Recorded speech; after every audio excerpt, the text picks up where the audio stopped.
वैशाख मास में पीपल, बड़, केला आदि वृक्षों को सींचने के साथ ही तुलसी माता को सींचने का भी अत्यधिक महत्व है। इसीलिए वैशाख मास में रोजाना सुनने के लिए हम आपके लिए लेकर आए हैं तुलसी माता को सींचने की एक बहुत ही सुंदर कहानी। एक परिवार में ननद भाभी रहती थी। ननद अभी कंवारी थी। वह तुलसी की बड़ी सेवा किया करती थी।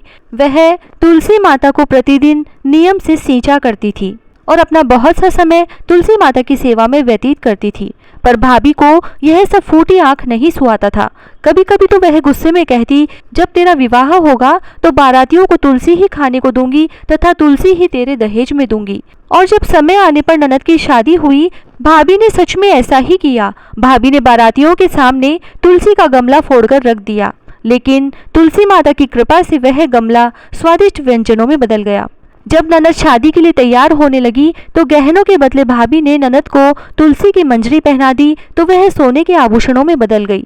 वस्त्रों के स्थान पर तुलसी का जनेऊ रख दिया तो वह रेशमी वस्त्रों में बदल गया। दहेज में भी उसकी भाभी ने उसे तुलसी के गमले, तुलसी की मंजरी ही दी, लेकिन वह सब दहेज के बहुत ही सुंदर सामानों में बदल गई। ससुराल में उसके दहेज आदि के बारे में बहुत ही बड़ाई हुई। इस पर भाभी को बड़ा आश्चर्य हुआ और उसे तुलसी जी की पूजा का महत्व समझ में आ गया। भाभी की एक लड़की थी। वह अपनी लड़की से कहती कि तू भी अपनी बुआ की तरह तुलसी की सेवा किया कर, तुझे भी बुआ की तरह फल मिलेगा।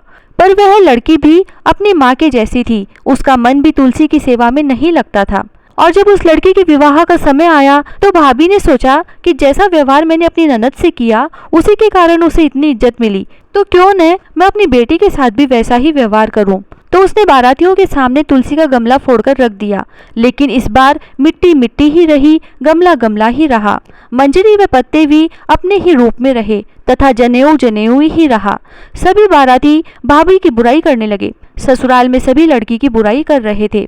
तो भाभी को अपनी ननद पर बहुत गुस्सा आया। भाभी अपनी ननद को कभी घर नहीं बुलाती थी। तो एक दिन भाई ने सोचा क्यों न मैं ही बहन से मिलाऊं। उसने अपनी इच्छा पत्नी को बताई तथा सौगात ले जाने के लिए कुछ मांगा। तब भाभी ने पहले तो मना कर दिया, फिर थैले में ज्वार भरकर कहा और तो कुछ है नहीं, यही ले जाओ। तब भाई दुखी मन से वहां से चल दिया और सोचा भला बहन के घर भी कोई ज्वार लेकर आता है। बहन के नगर के समीप पहुंचकर उसने एक गौशाला में गाय के सामने ज्वार का थैला पलट दिया। तब वहां के गौपालक ने कहा, अरे भाई, ये सोना मोती गाय के आगे क्यों डाल रहे हो। तब भाई ने जल्दी से नीचे देखा तो सारी बात उस गौपालक को बताई तथा सोना मोती लेकर प्रसन्न मन से बहन के घर गया। बहन अपने भाई को देखकर बड़ी ही खुश हुई और भाई की बहुत आव भगत की।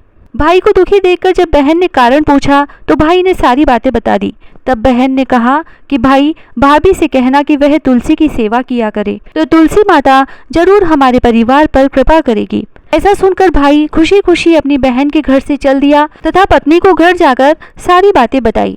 आखिरकार भाभी भी तुलसी माता की सेवा बहुत ही मन से करने लगी और समय बीतने के साथ तुलसी माता की कृपा भाभी के परिवार पर भी हुई। हे तुलसी माता, जैसा ननद के साथ किया वैसा सबके साथ करना, जैसा भाभी की बेटी के साथ किया वैसा किसी के साथ न करना। कहता न सुनता न हुकारा भरता न सारे परिवार को खुश रखना। जय श्री राधे।